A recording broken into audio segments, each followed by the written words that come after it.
రైతులకు న్యాయం జరిగే వరకు బీజేపీ పోరాటం చేస్తోంది అని బీజేవైఎం తెలంగాణ రాష్ట్ర అధ్యక్షుడు చేవెళ్ల మహేందర్ అన్నారు. మొయినాబాద్ మున్సిపాలిటీ ఎన్కేపల్లిలోని ప్రభుత్వ భూమిలోని సర్వే నెంబర్ 180లోని 99 ఎకరాల 14 గుంటల భూమిలో అదే గ్రామానికి చెందిన రైతులు 70 ఏళ్ల నుంచి సాగు చేసుకుంటూ జీవనం సాగిస్తున్నారని, గోశాల ఏర్పాటుపై ఉన్నట్టుండి వారి నుంచి భూములను గుంజుకోవడం సరికాదని తెలంగాణ బీజేవైఎం రాష్ట్ర చేవెళ్ల మహేందర్ సూచించారు. ఇక ఎన్కేపల్లి రైతులకు బీజేపీ పార్టీ అండగా ఉంటుందని స్పష్టం చేశారు.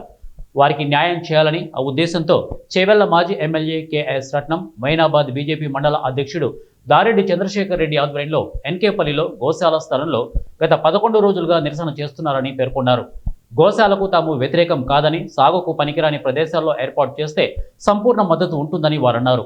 ఈ కార్యక్రమంలో రైతులు సికిందర్, ఈశ్వర్, విఘ్నేష్తో పాటు బీజేపీ రాష్ట్ర కార్యవర్గ సభ్యుడు కంజర్ల ప్రకాష్, చేవెళ్ల నియోజకవర్గ OBC Morcha assembly convener Yellani Venkatesh Goud, Talla Srinivas Goud, అలాగే షాబాద్ కిషన్ తదితరులు ఈ కార్యక్రమంలో పాల్గొన్నారు. సంబంధించినటువంటి జాగరణని కాజేసే ప్రయత్నం ఎందుకు చేస్తున్నారు అని చెప్పేసి ఈ యొక్క సందర్భంగా అడుగుతా ఉన్నాను. ఈరోజు మీకు అందరూ కూడా ఒక గమనిక ఇస్తా ఉన్నాను. నేను మీ చేతిలో ఉన్నటువంటి భూమి తీసుకోవడం ఈజీయా, పాకిస్తాన్ కి పారిపోయినటువంటి వ్యక్తుల భూములను గుంజుకోవడం ఈజీయా? పాకిస్తాన్ నుంచి పారిపోయినటువంటి వ్యక్తుల భూములు గుంజుకోవడం ఈజీ. కానీ ఏంటంటే వాడు అలాంటి భూములన్నింటిని కూడా నా జోబులో ఉన్నటువంటి ఖజానాది, నేను ఎప్పుడైనా తినొచ్చు, కానీ ప్రజల దగ్గర ఉన్నది మొత్తం కూడా పీడించుకొని తిందామని ఒక దుర్మార్గమైనటువంటి ఆలోచనతో ఉన్నాడు. కాబట్టి ఆ దుర్మార్గులైనటువంటి ఆలోచనతో విధానంలో ఉన్నటువంటి వ్యక్తులందరూ కూడా రాబోయేటువంటి రోజులలో వాళ్ళు మీ గ్రామానికి వచ్చిన, వాళ్ళు మీ ఇంటికి వచ్చిన, మన చేతిలో ఉన్నటువంటి జాడకడ తిరగేసి ఆ 2 పార్టీలను కూడా తరిమి కొడతాం. ఆ విధంగా మా యొక్క ప్రయత్నం ఉంటుందని చెప్పేసి ఒక మెసేజ్ కనుక ఇచ్చినట్లయితే వాళ్ళు ఇలాంటి దుశ్చర్యకు పాల్పడతారా? వారు ఇలాంటి ఆలోచనలు కొరకు వస్తాయా? అలాంటి ఆలోచనలు రాకుండా చెయ్యాలంటే మీరందరూ కూడా ఏకదాటిపైకి రావాలి. మా భూముల జోలికి రావద్దు. సరే, ఒక మంచి పని మీద మీరు ఇవ్వాలనుకుంటున్నారు కదా, మన నష్టపరిహారం ఇవ్వండి.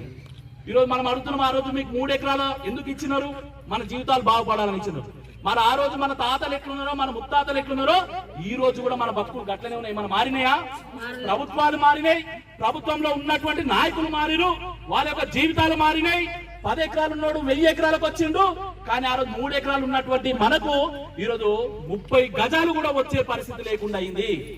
3 ఎకరాలు మీ ముత్తాతకుంటే, ముత్తాత పుట్టినటువంటి పిల్లలందరూ కూడా 10 మంది అయితే 10 మంది ఆ 3 ఎకరాలను పంచుకుంటే, 15 మంది ఆ 3 ఎకరాలను పంచుకుంటే తిప్పి కొడితే 100 గజాలు కూడా వచ్చే పరిస్థితి లేదు.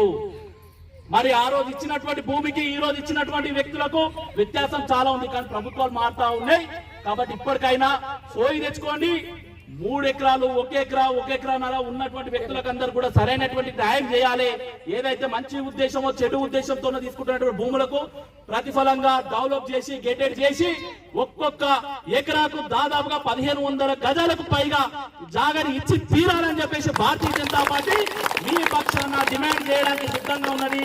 అంతేకాదు, ఈ ప్రభుత్వం ఎప్పుడు ఎన్నికలకు వచ్చినా, ఎప్పుడు మీ మధ్యకు వచ్చినా మీ యొక్క పిల్లలకు ఉద్యోగ అవకాశాలు ఇస్తా, మీ పిల్లలను బాగుపరుస్తామని చెప్పినటువంటి వ్యక్తులు ఈ రోజు పిల్లలకు ఉద్యోగ అవకాశాలు ఇవ్వకపోతే హైదరాబాద్ లో, అదే విధంగా ఎయిర్పోర్ట్ జాగా అంతా ఎవరిదమ్మా?